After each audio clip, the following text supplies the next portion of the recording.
Today I'm here to show off this Discoveryopt Ed-lht Gen 2 scope that I recently acquired to put on top of this Umarex Gauntlet 2.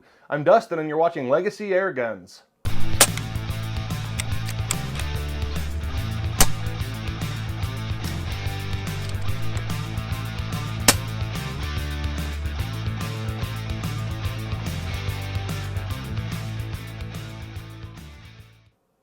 In this video, I want to give you a close-up look at the scope and its features, and also go out and do a box test. And when I do the box test, I'm going to attach the side shot so I can film through the scope and you'll be able to see what I see.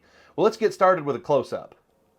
So here's a close-up look at the scope, and before I really dive into the features, I want to talk a little bit also about what it came with.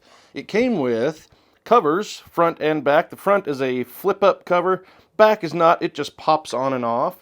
Also this lens cleaning cloth and a little lens cleaning tool that was interesting.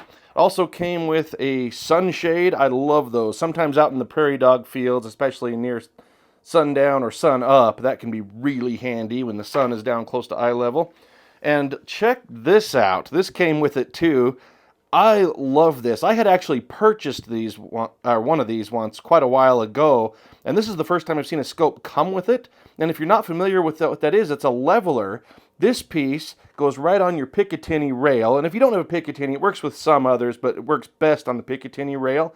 And then depending on how high your scope is mounted, you use one of these little angled pieces to wedge in there, and the top, the flat piece, goes right up against the bottom of the scope and holds it perfectly level to your gun while you tighten the rings. And it works fantastic. I was very happy with that. Well, getting back to the scope, we'll start at the back and work our way forward. It's got the adjustable eyepiece here, and it is a 3 to 15 by 50.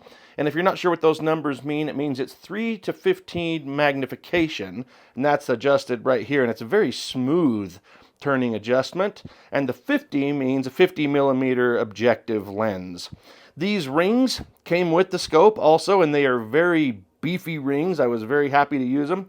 I'll be bluntly honest, usually when a scope comes with rings, I end up throwing them away because they're very flimsy or they don't mount straight, but I was really happy with these, and 4 screws on top of each one.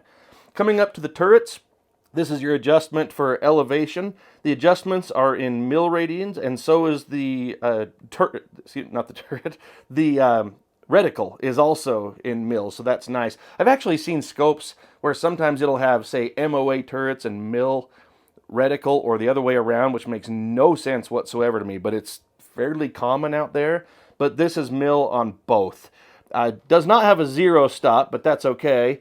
And it goes, let's see, from 0 to 8, really, because you can come all the way back around to 0. You got the windage right over here on the side.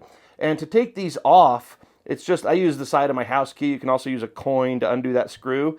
So say you zero the gun, and maybe you're ending up right there. You just unscrew that, pop this off, and set it back down on 0 so that 0 actually represents your 0.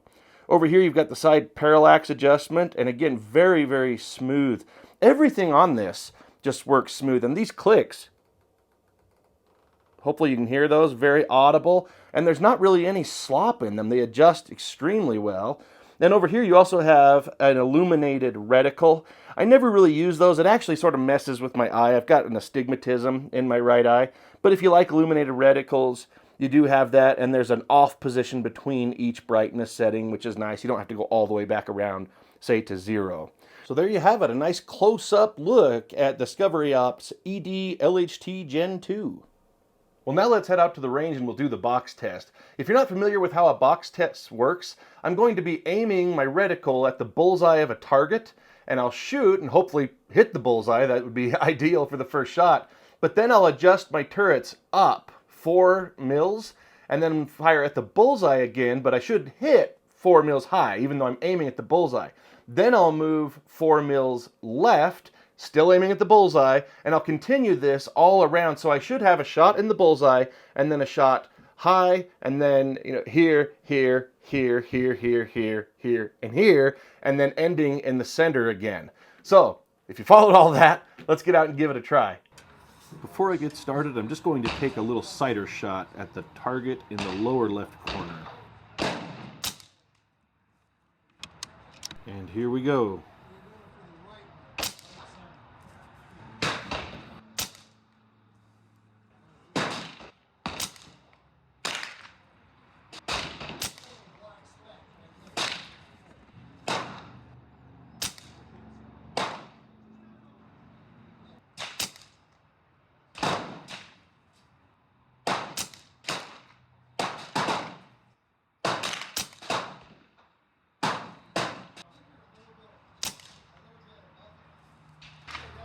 If the scope is tracking correctly, this next shot should hit in the same place as the one in the top center.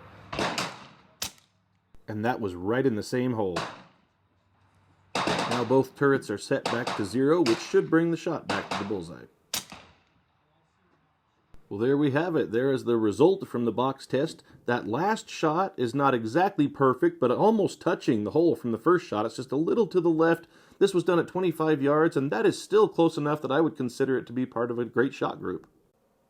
Well, as soon as I saw that shot in the top center for the second time go in the same hole as the first time, I knew this scope had excellent tracking ability, tremendous tracking ability. That was fantastic to see. And even though the very last shot didn't go right in the same hole as the very first shot, you have to remember there are other variables. Pellets can vary a little bit, the gun itself. So I'm not going to fault, especially because it was at least very, very close. But that top center one, that was a thrill to see for sure. Well, I hope you enjoyed this video as much as I enjoyed doing the test and showing you the scope. Please don't forget to click that like button down below and subscribe to the channel so you can see more videos. And if you look in the description, you'll see where to find me on social media. Thank you so much for watching.